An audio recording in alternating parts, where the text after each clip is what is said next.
부모가 아이를 키울 때 그의 눈높이에 맞춰서 이야기하는 것은 무엇보다 중요합니다. 왜냐하면 그래야만 대화가 가능하기 때문에 그렇습니다. 만약에 부모가 계속해서 아이를 향해서 네 말은 유치하기 그지없다라고 핀잔만 주면 그 아이는 주눅이 들어 대화하려고 하지 않을 것이 분명합니다. 그러므로 부모는 계속해서 인내를 가지고 겸손하게 자녀를 대해야 아이들이 건강하게 대인관계를 맺으면서 자라갈 수가 있습니다. 이런 점에서 하나님은 아주 훌륭한 영적인 부모이십니다. 왜냐하면 하나님은 늘 우리의 믿음의 눈높이에 맞춰서 우리와 대화하기를 원하고 있기 때문에 그렇습니다. 하나님은 기드온을 그렇게 대하셨습니다. 그의 불만 섞인 질문에 성실하게 답변하시고 그를 차근차근 인도하시는 중입니다.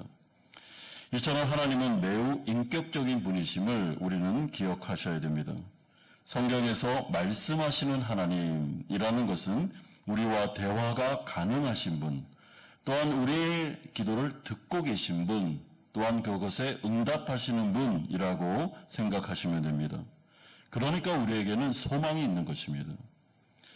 여러분, 이 땅에 존재하는 모든 신들은 인격적이지 않습니다. 대화가 불가능합니다. 무조건 우리가 정성을 쏟아야 들어줄까 말까 그런 신들이 많이 있습니다. 그러나 하나님은 살아계십니다. 우리를 만나기를 원하고 계십니다. 그래서 아들 예수를 보내셨고 성육신하여 십자가를 지게 하심으로 우리에 대한 사랑을 확증하셨습니다. 그러므로 히브리서 4장에는 은혜 보좌 앞으로 담대하게 나아가도 괜찮다. 하나님께서는 다 받아주신다라고 말씀하시므로 우리가 하나님께 나가는 보좌가 은혜의 보좌로 바뀌었음을 알려주고 있습니다. 오늘 우리가 말씀을 듣고 기도하는 자리로 왔는데 여기는 은혜의 자리입니다. 여러분, 여기는 하나님이 우리를 거절하는 자리가 아니고 우리를 내치는 자리가 아닙니다. 우리는 예수 그리스도의 보혈의 언약을 붙잡고 담대하게 살아계신 하나님 아버지께 아빠라고 부르면서 성령으로 나아갈 수 있습니다. 그러면 하나님께서 우리의 기도를 들으십니다. 그리고 응답해 주십니다. 우리가 오늘 살펴볼 이 기도원의 기도의 장면이 나오는데 사실은 이 양털 시험 기도는 그렇게 믿음이 좋아서 하는 기도는 아닙니다. 믿음이 연약해서 불안한 마음이 아주 많아서 그리고 그 앞에 있는 현실이 두려워서 하나님 앞에 나와 확신을 구하는 기도입니다. 그런 점에서 우리도 하나님 앞에 이 어려운 현실 가운데 하나님 저에게 확신을 주십시오. 제가 살아갈 수 있다는 것을 알려주십시오. 그것도 제가 알아들을 수 있는 언어로, 말씀으로 해주시기를 바랍니다. 라고 말씀드리면 우리의 연약한 기도의 믿음에도 불구하고 하나님 우리에게 우리의 눈높이에 맞춰서 우리에게 말씀해 주십니다. 이런 점에서 오늘 이 기도원의 양털 시험 기도를 통해서 우리가 하나님을 만나고 하나님 앞에 분명한 응답을 받는 귀한 체험이 있는 시간이 되시기를 축원드립니다. 첫 번째로 우리가 살펴볼 내용은 변하지 않는 현실이 33절에 나오고 있습니다. 하나님은 기드온을 사명자로 부르십니다. 그리고 기드온을 용사로 준비시키고 계십니다. 여러분, 사명자로 부르신 이유는 이 이스라엘 백성들이 미디안에 너무나도 어려운 일을 당하고 있었고 압제를 받고 있었기 때문에 그렇습니다. 그리고 그 이유는 이스라엘 백성들이 우상을 숭배함으로 말미암아 하나님 앞에 징계를 받아 이런 일들이 일어나고 있었습니다. 그런데 때가 되어 이제 하나님은 기드온이라는 한 사람을 통해서 이스라엘을 구원하기를 원하십니다. 그리고 그를 용사로 부르십니다. 그런데 기드온을 찾아왔을 때 이 사람은 용사다운 모습이 전혀 없었습니다. 외모로 보거나 재능으로 보거나 그 어떤 면으로 볼 때 이 사람이 지도자야? 지도자감이 맞아? 용사가 맞아? 라는 생각을 가질 정도로 연약한 사람이었습니다. 그러므로 하나님은 이제 기드온을 지도자로 준비시킵니다. 첫 번째 준비 과정이 나오는데 하나님은 먼저 기드온에게 불이 있는 예배를 경험하게 하십니다. 여러분, 왜냐하면 기드온은 냉소적인 마음이 있었기 때문에 차가운 마음으로는 아무것도 할 수 없었기 때문에 일단 그의 마음속에 예배를 통해서 마음에 불을 지펴주십니다. 여러분, 우리가 신앙생활을 할 때 경계해야 되는 것이 있는데 그게 뭐냐면 냉소적인 마음입니다. 여러분, 냉소가 뭡니까? 마음이 차가운 것이죠. 그런데 대부분의 냉소는 상처로부터 기인할 때가 많이 있습니다. 대인관계에서 오는 상처들, 또한 교회에 대한 실망, 하나님에 대한 실망 등등이 마음의 상처로 남게 되고, 이것이 지속되면 될수록 마음이 점점 나도 모르는 사이에 차가워집니다. 그리고 매사에 냉소적으로 변화되게 됩니다. 매사의 모든 것을 볼 때도 부정적으로 봅니다. 그리고 안 될 거야. 이게 뭐 되겠어? 이런 식으로 마음이 굉장히 차가워지면서 그런 마음이 연속적으로 지속되면 예배를 드리는데도 감동이 없습니다. 기도를 하는데도 눈물이 안 납니다. 언제 눈물이 말랐는지 눈물을 흘려본 기억이 오래되었습니다. 다른 사람은 예배를 드리며 은혜를 받고 말씀을 들을 때 마음이 막 뜨거워지고 찬양을 할 때 막 뛰면서 찬양을 하는데 그런 마음이 없습니다. 저 사람들 왜 저래? 왜 이렇게 저렇게 뛰는 거야? 이런 마음이 들면서 냉소적으로 마음이 변화되게 됩니다. 특별히 어려운 현실이 계속 지속될 때 아무리 기도해도 이 어려운 문제가 해결되지 않는 것처럼 여겨질 때 하나님에 대해서 마음이 차가워질 수가 있습니다. 여러분, 기도는 그런 사람이었는데 하나님을 향해 기도를 오래 했습니다. 우리 백성들을 미디안의 손에서 구원해 주십시오 하면서 오래도록 기도했던 사람이 이 기도원이었습니다. 그럼에도 불구하고 상황이 변화되지 않고 상황이 호전되지 않자 하나님은 살아계신 건가? 하나님은 내 기도를 듣고 있어? 라고 하면서 마음이 점점 차가워지기 시작했습니다. 여러분, 그런데 이 마음이 차가워지고 냉소적인 마음을 가지고 있으면 아무 일도 할 수 없습니다. 사람은 마음이 뜨거워야 됩니다. 열정이 있어야 됩니다. 그래야 예배가 예배되는 거고 기도가 기도가 되는 것이며 뭔 일이라도 할 수 있는 것입니다. 그래서 하나님은 기도원을 찾아오셨고 그로 하여금 불이 있는 예배를 경험하게 하심으로 하나님의 성령을 그 마음속에 부어주심으로 다시 꺼져가고 있던 그의 열정을 다시 한번 새롭게 지펴주심으로 기도원을 지도자로 준비시키고 있습니다. 여러분, 이런 점에서 우리 모두가 해야 될 일은 마음속에 불을 다시 지피는 것입니다. 마음이 냉소적이고 마음이 차갑고 여러 가지 상처로 인해서 마음이 막 뜨거워지지 않을 때 그때는 비상벨을 딱 켜고 하나님 앞에 가서 간절하게 기도해야 됩니다. 주님, 제 마음이 차가워지고 있습니다. 제가 매사에 냉소적입니다. 저의 마음을 붙잡아 주시옵소서. 저의 마음에 불을 지펴 주시옵소서. 다시 뜨거움을 회복해 주십시오. 이렇게 하나님 앞에 나아갈 필요가 있습니다. 두 번째로 하나님은 이 기도원을 준비시키는데 그 과정이 기도원의 아버지의 우상들을 부수라고 명령을 내리십니다. 왜냐하면 이것은 영적인 전쟁이기 때문에 승리의 비결은 하나님과의 바른 관계에 있었기 때문에 이 명령을 내리십니다. 여러분, 기도원과 그의 집에 우상들이 있을 때 하나님은 우상들을 너무나도 싫어하기 때문에 그 문제를 네가 처리하고 이제 전쟁터에 나가야만 승리할 수 있음을 알려주고 있습니다. 그런데 놀라운 점이 무엇인가? 기도원은 소심한 사람이고 열등감도 많은, 자상이 그렇게 좋지 않은 사람임에도 불구하고 하나님의 말씀에 대해서는 아멘 할 수 있는, 그래서 물론 대낮에 그 일을 하지 못합니다. 다 자고 있을 때 야밤에 가서 그 아버지의 우상을 부수게 됩니다. 그리고 여룻바알이라는 별명을 얻게 됩니다. 그러면서 그는 명실상부 이제 이스라엘의 지도자로 세움을 받게 되는데 그 과정이 그 마음속에 있는 냉소와 상처가 치료되고, 두 번째는 우상을 척결함으로 말미암아 하나님과의 바른 관계가 딱 회복됐을 때 이제 그의 마음속에 그는 하나님의 지도자로 세워집니다. 그렇기 때문에 우리가 인생을 살아가실 때 제일 중요한 게 뭔가 하면 하나님과 나와의 바른 관계입니다. 나의 삶 속에서 하나님이 껄끄럽게 여기시고 하나님이 싫어하시고 이 부분은 아니다, 이건 죄다, 이건 우상이다, 네가 왜 하나님보다 저것을 더 좋아하느냐라고 말씀하실 때는 그 부분에 대해서 우리가 정말 작심하고 이 문제를 해결해야 됩니다. 여러분, 금식이 필요하다면 금식을 하면서까지 그 우상의 문제, 죄의 문제를 내버려두면 안 됩니다. 그게 걸림돌이 되어서 우리의 신앙을 이렇게 사로잡습니다. 그리고 자꾸만 하나님께 나아가려고 하면 그 우상이 우리를 땡깁니다. 죄가 우리를 땡기면서 하나님과의 관계를 어색하게 만들면서 예배가 어색해지고 기도가 어색해지고 담대함이 사라지면서 신앙이 굉장히 약해집니다.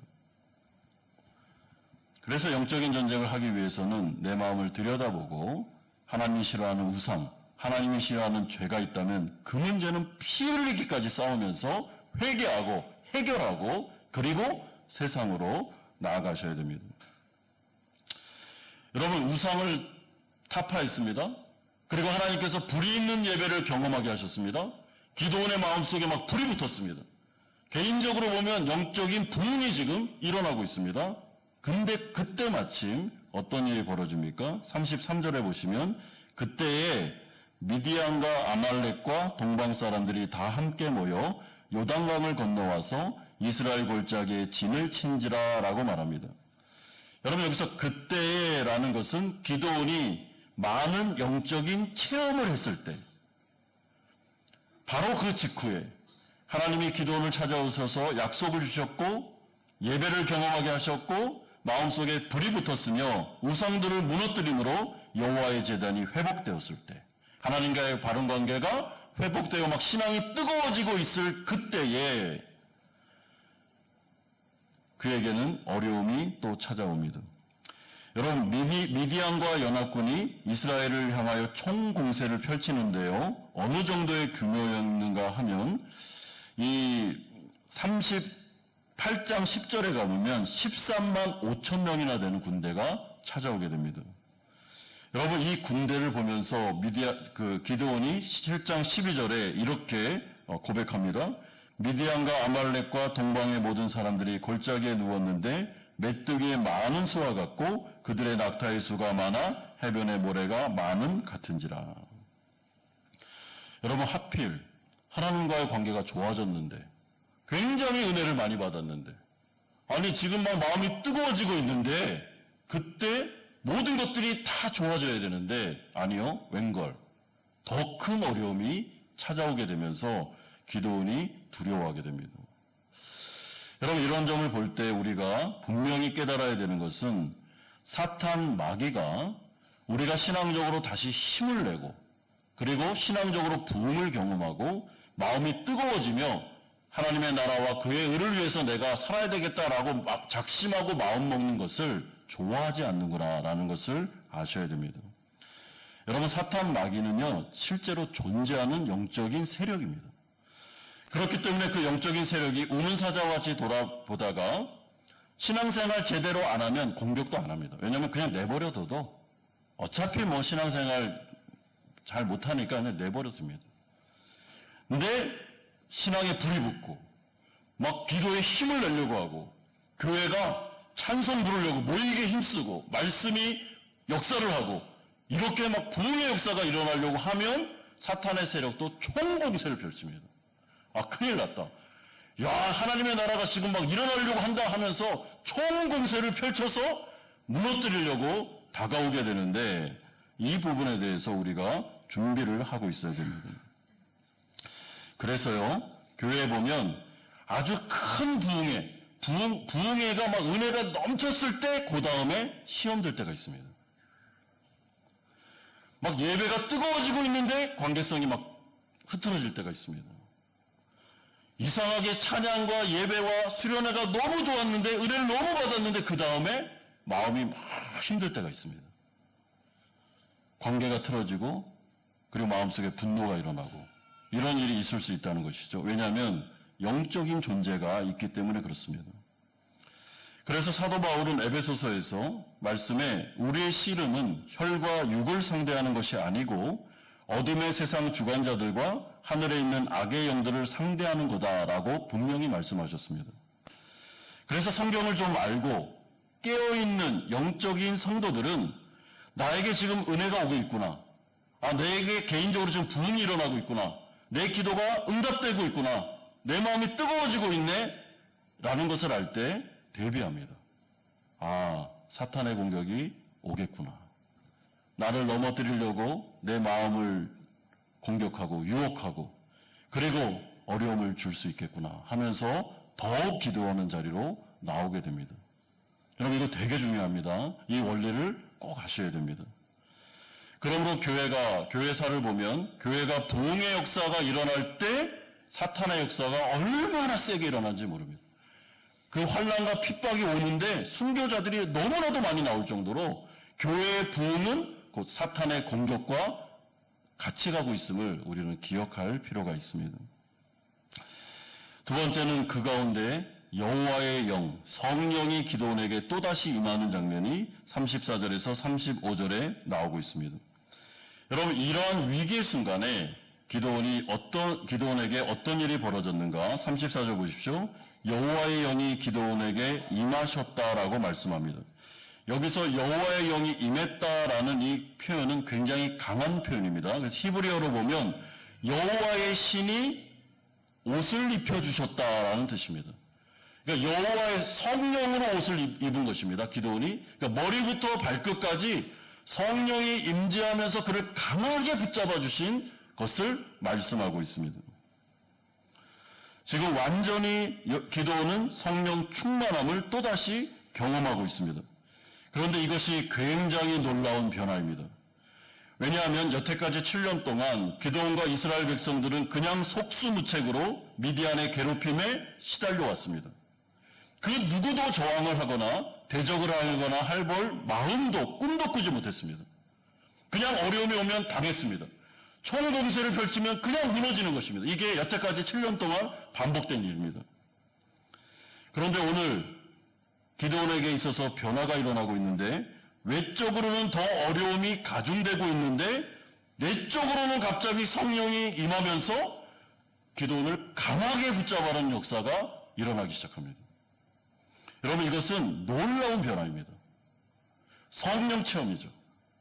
성령의 손이 강력한 체험을 통해서 기도원을 딱 붙잡아주고 기도원이 지금 너무 많은 공격을 당하고 있으니까 기도원이 지도자로서 이스라엘을 통하여 하나님의 역사를 이룰 수 있도록 성령 충만함을 허락해주면서 기도원을 강한 용사로 만들고 있는데 그 비결이 뭐냐면 기도원이 강해서가 아니라 성령이 그를 계속해서 붙잡아주는 역사가 나타나고 있었다는 것입니다.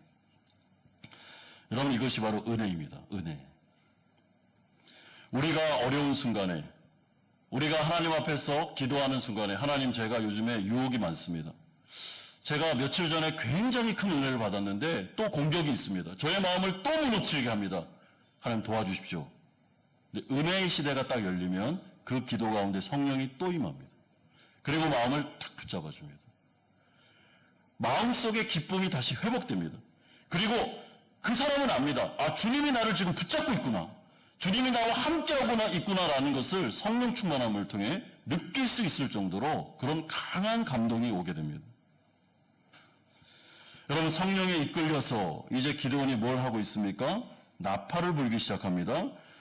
34절에 보면 기도원이 나팔을 불었다고 말합니다. 이것은 전쟁이 임박했음을 이스라엘 모든 지파에 알리는 행동이었습니다. 그러니까 자, 이제 전쟁이 임박했으니까 다 모여! 라고 기도원이 나팔을 불었습니다. 그러자 에베네셀이 그의 뒤를 따라 부름을 받게 되고 35절에도 보면 기도원이 또 사자들을 온 므낫사의 뒤로 보내매 그들도 모여서 그를 따르고 또 사자들을 아셀과 스불론과 납달리로 보내매 그 무리도 올라와 그를 영접했다라고 말합니다. 여러분, 여기서 아비에셀은 기도원이 속한 족속입니다. 므낫세와 아살과 스불론과 납달리는 그 당시에 곡창지대로서 미디안의 공격이 제일 심했던 곳입니다. 그럼에도 불구하고 이 네 족속은 미디안이 아무리 공격해도 한 번도 대들거나 한번 대적해서 싸워보려고 할 엄두도 못 냈던 굉장히 눌려 있었던 족속이 바로 이 네 족속이었습니다. 그런데 오늘 놀라운 일이 벌어지는데 기드온에게 성령이 임하여 나팔을 부니까 그렇게도 위축되어 있었고 그렇게도 주저앉아 있었던 이 네 지파가 딱 일어나더니 성령의 감동을 함께 받아서 싸우려고 모이기 시작합니다. 드디어 이스라엘 백성들 가운데 달라진 모습이 나타나고 있습니다. 여러분, 7년 동안 아무 군소리 없이, 저항 없이 그저 미디안의 공격을 받았던 이들 가운데 하나님께서 한 사람의 지도자를 성령으로 충만하게 하시고 그를 지도자로 딱 세우신 다음에 그를 통하여 나팔을 부시고 이제부터 구원의 역사가 이 기도를 통해서 나타날 거다. 너희들은 모여라 하시니까 이스라엘 백성들이 동일하게 성령 충만함을 통해서 함께 모여서 어떻게 해요? 미디안과 싸우기 위해서 나아가게 됩니다. 여러분, 이런 점에서 한 사람의 지도자, 성령 충만한 그 사람이 교회 역사를 보면 역사 자체를 바꿔버립니다. 많은 사람이 필요할 것 같지만 안 그렇습니다. 여러분, 기돈의 300용사를 보십시오. 두렵고 믿음 없고 떠는 사람 다 가라. 많은 사람 필요 없어. 하나님의 나라는 그 믿음의 한 사람, 또한 그를 따랐던 300명의 용사로 내가 미디안의 13만 5천 다 무찌를 테니까 나를 따라오라. 그 말씀에 믿음으로 나아갈 수 있는 용사들이 하나님 앞에 쓰임받게 됩니다. 그런데 그 기폭제는 성령 충만한 한 사람의 지도자. 결정적입니다. 그래서 교회가 다시 부흥을 일으키려면 지도자들이 먼저 깨어나야 됩니다. 지도자들에게 성령이 임해야 됩니다. 그들의 집안에서부터 우상이 철폐되어야 됩니다. 그들의 상처가 치료되어야 됩니다. 냉소가 치료되어야 됩니다. 그리고 성령 충만함을 얻어야 됩니다. 성령이 부어지기 시작하면 그럼 교회 부흥합니다. 하나님께서 역사하십니다. 그리고 사람이 생각하지 않았던 일들이 막 일어나기 시작합니다. 예상하지 못했던 곳에서부터 부흥의 불이 붙기 시작합니다. 교회도 보면 전혀 예상하지 않았던 부서에서 부흥의 역사가 일어나기 시작합니다. 왜 그럴까요? 하나님이 원하셨고 하나님이 하시기 때문에 그렇습니다. 그러면 우리가 하나님 앞에 기도해야 될 때는 이것입니다. 하나님, 제가 그 한 사람이 됐으면 좋겠습니다. 하나님, 저를 사용해 주십시오. 하나님이 찾는 예배자, 그 한 사람이 되고 싶습니다. 그렇게 기도할 때 하나님은 그 기도를 기쁘게 받아주십니다. 여러분, 저는 청소년 사역을 목회자가 되기 전에 좀 오래 했는데 제가 청소년들을 만나서 집회를 하거나 캠프를 하거나 모임을 할 때 항상 한 번도 빼지 않고 생각했던 게 뭐냐면 이 청소년들 아이 중에 분명히 미래 지도자가 있다. 나는 지금 미완성의 아이들, 지금 완성을 향해서 공사 중에 있는 아이들에게 복음을 전하고 있지만 분명히 이 아이들을 통해서 하나님은 역사를 이룰 거다. 그 한 사람을 통하여 하나님의 나라가 이루어질 거다라는 믿음과 소망을 가지고 말씀을 전했습니다. 그리고 그 말씀과 소망이 저는 이루어지고 있다고 생각합니다. 그렇기 때문에 하나님의 나라 백성 가운데 많은 사람들이 중요한 게 아니라 정말 마음속에서 우상과 싸우고 죄와 싸우고 내 안에 있는 냉소와 싸우고 내 안에 성령 충만함을 위하여 내가 나의 우선순위를 하나님께 두고 하나님께 나의 인생을 맡기고 그의 나라와 그의 의를 구하면서 나아가는 그 한 사람, 그 한 사람을 통해 사람들을 모이게 하여 하나님은 부흥의 역사를 이룬다라는 것을 기억할 때 내가 그 한 사람이 되기를, 내 가정 안에서 내가 그 사람, 교회 안에서 내가 그 사람이 되기를 간절히 기도해야 될 줄 믿습니다. 그러므로 마지막 세 번째로 이제 기도는 두 번의 양털 시험을 통해 하나님 앞에 확신을 구하는 모습이 36절에서 40절까지 나옵니다. 여러분, 기도는 사람들이 모였을 때 전쟁터로 곧바로 나가지를 않습니다. 그는 하나님께로 나아가고 있습니다. 그리고 하나님께 기도하기 시작합니다. 왜냐하면 이 전쟁의 승패가 사람의 손에 달린 게 아니라 하나님의 손에 달려있음을 그가 분명하게 확신했기 때문에 그렇습니다. 그래서 마음속에 성령이 임했습니다. 그리고 족속들이 모여들었습니다. 와, 이제 드디어 우리가 할 수 있겠구나. 자, 가자! 이렇게 할 만도 한데 잠시 멈추고 하나님께로 가자. 하나님 앞에 무릎 꿇자. 그리고 하나님께 물어보자라고 말하고 있습니다. 그러므로 그는 확신을 구하는데 첫 번째 기도 내용이 36절에서 37절에 나옵니다. 주께서 이미 말씀하신 같이 내 손으로 이스라엘을 구원하시려거든 보소서 내가 양털 한 뭉치를 타작마당에 두리니 만일 이슬이 양털에만 있고 주변 땅은 마르면 주께서 이미 말씀하신과 같이 내 손으로 이스라엘을 구원하실 줄을 내가 알겠나이다. 여러분 여기서 중요한 말이 무엇입니까? 주께서 이미 말씀하신 같이 내 손으로 이스라엘을 구원하실 줄을 내가 알겠습니다. 이 표현입니다. 무슨 말인가? 하나님은 이미 기드온에게 승리의 약속을 주셨습니다. 너 가라. 승리할 거다. 내가 너와 함께 할 거야. 너는 반드시 승리한다는 약속의 말씀이 이미 기드온은 들었습니다. 그 말씀을. 그런데 문제가 무엇인가 하면 미디안의 연합군을 보니까 13만 5천 명 어마어마한 이 바다 가운데 모래알도 같은 그 어마어마한 적군을 보니까 마음속에 두려움이 생긴 것입니다. 주님은 승리할 거다. 너 나가. 내가 너와 함께한다. 넌 반드시 승리하고 돌아올 거다라는 약속은 있는데 현실을 보니까 현실은 너무나도 막막하고 내가 이길 수 없겠구나라는 생각이 자꾸만 드는 것입니다. 그래서 하나님께 나아가서 하는 말이 하나님의 약속은 믿습니다. 근데 제가 현실 앞에서 두렵습니다. 하나님께서 저에게 한 번 더 확신을 주셔야 되겠습니다. 이제는 말씀만으로도 충분해야 되는데 제가 믿음이 연약합니다. 주님, 말씀만으로 돼야 되는데 잘 안 됩니다. 하나님, 제가 두 눈으로 주님이 나와 함께 한다는 것을 보여주시기를 원합니다. 하면서 확신을 구하고 있습니다. 그랬더니 어떤 일이 벌어졌는가? 38절에 그대로 된지라 이튿날 기드온이 일찍이 일어나서 양털을 가져다가 그 양털에서 이슬을 짜니 물이 그릇에 가득하더라. 자, 그렇게 기도응답을 해주셨으면 이제 가야 되잖아요. 근데 한 번 더 구합니다.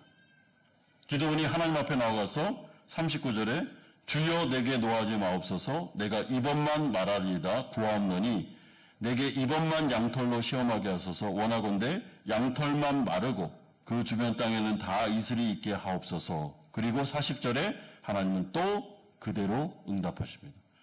그러니까 두 번입니다. 두 번.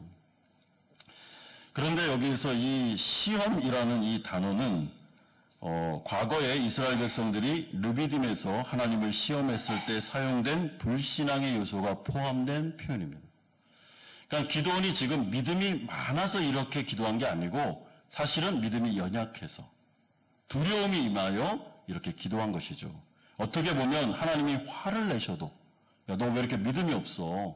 내가 말했잖아. 약속했잖아. 그럼 그냥 가면 되는데 뭘 두 번씩이나 또 확인을 하냐 하면서 하셔도 되는데 하나님은 그렇게 하지 않고 기도원의 눈높이에 딱 맞춰서 그의 연약함을 알고 인정해 줌으로 말미암아 기도원의 두 번의 기도에 대해서 신실하게 응답해 주심으로 내가 너와 함께 할 거니까 걱정하지 말고 너 미디안으로 가. 내가 너를 위하여 싸울 거다. 라는 확신을 주고 계십니다. 여러분, 저는 이게 얼마나 저에게 또한 우리에게 위로가 되는 말씀인가라고 생각하게 됩니다. 왜냐하면 하나님은 기도원을 야단치거나 아니면 기도원의 이 기도에 대해서 믿음 없다고 그렇게 혼내거나 하지 않으셨습니다. 알고 계셨습니다. 기도원이 연약하고 그리고 믿음이 약함을 알고 있었습니다.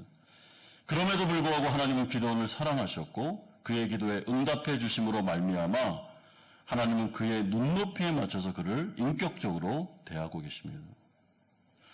그러므로 우리가 이 세상을 살아갈 때 주일마다 아니면 말씀을 통해서 하나님의 약속을 계속 듣습니다. 여러분, 성경은 하나님의 약속이 그냥 하나님의 약속이 집합체라고 보면 됩니다. 하나님은 우리에게 예수 그리스도를 믿는 성도는 두려워하지 마라. 아무것도 염려하지 마라. 내가 모든 것을 채우고 입히고 먹일 것이다. 그러므로 하늘 아버지를 바라보고 이방인들이 구하는 거다. 염려하지 마라라는 말씀이 얼마나 많은지 모릅니다. 여러분, 성경을 한번 찾아보십시오. 세상으로 가라. 내가 너희와 함께 할 것이고 구름기둥과 불기둥과 함께하고 만나면 외출하게 올 거고 피할 길을 줄 거고 너희를 살게 될 것이다 라는 말씀을 굉장히 많이 주십니다. 그럼에도 불구하고 이 엄청난 약속이 있음에도 불구하고 우리가 세상으로 나아가면 어떻습니까? 우리는 또 염려하고 또 두려워하고 또 불안해하고, 될까 이게? 내가 살아갈 수 있을까? 이 불안 속에서, 이 어려운 상황 속에 주님이 날 도와주실까? 라는 불안이 오는 게 정상이잖아요. 저도 그렇고 우리 모두 그렇지 않습니까? 근데 하나님께서 그럴 때마다 혼내시고 야단치면서 너 그럴 수가 있어? 이렇게 믿음이 없을 수 있어? 라고 하신다면 우리가 어떻게 버티겠습니까? 그런데 오늘 본문에 보면 하나님은 그렇게 기도원을 다루지 않으십니다. 기도원의 그 시험하는 기도에 대해서 응답하십니다. 그것도 2번씩이나. 알겠다. 그래 알겠어. 내가 함께한다.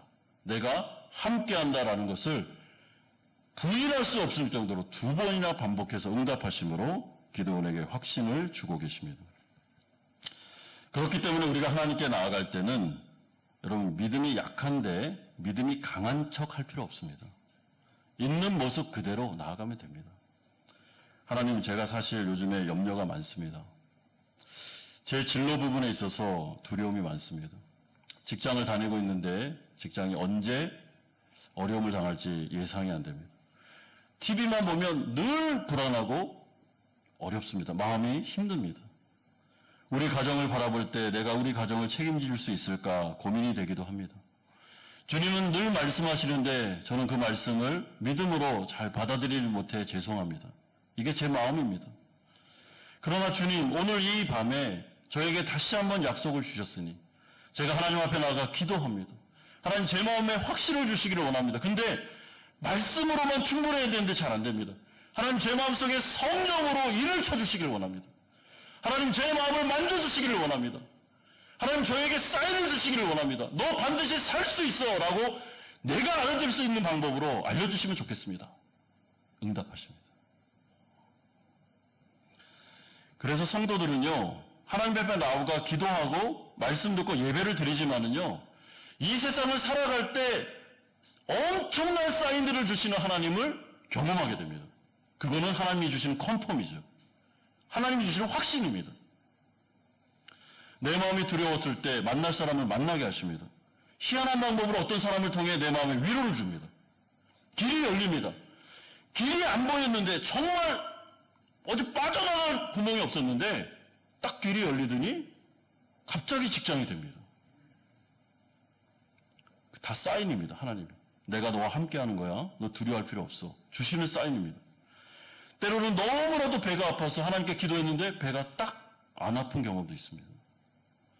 하나님께서 내가 알아들을 수 있는, 나만 알아들을 수 있는 언어로, 나만 알아들을 수 있는 기적으로 응답하실 때가 있습니다. 왜 그렇습니까? 하나님은 인자하시고 사랑이 많으신 우리의 목자 되시기 때문에, 양들의 상황을 다 아시기 때문에 하나님은 그렇게 응답하십니다. 그러므로 우리가 하나님 앞에 나와서 믿음이 연약할 때는 기도원처럼 기도할 수 있습니다. 양털 시험을 가지고. 그런데 매번마다 그렇게 하면 안 되고요. 정말 절박할 때, 진짜 이거는 내가 힘으로 감당할 수 없다라는 생각이 들 때는 그렇게 하실 수 있습니다.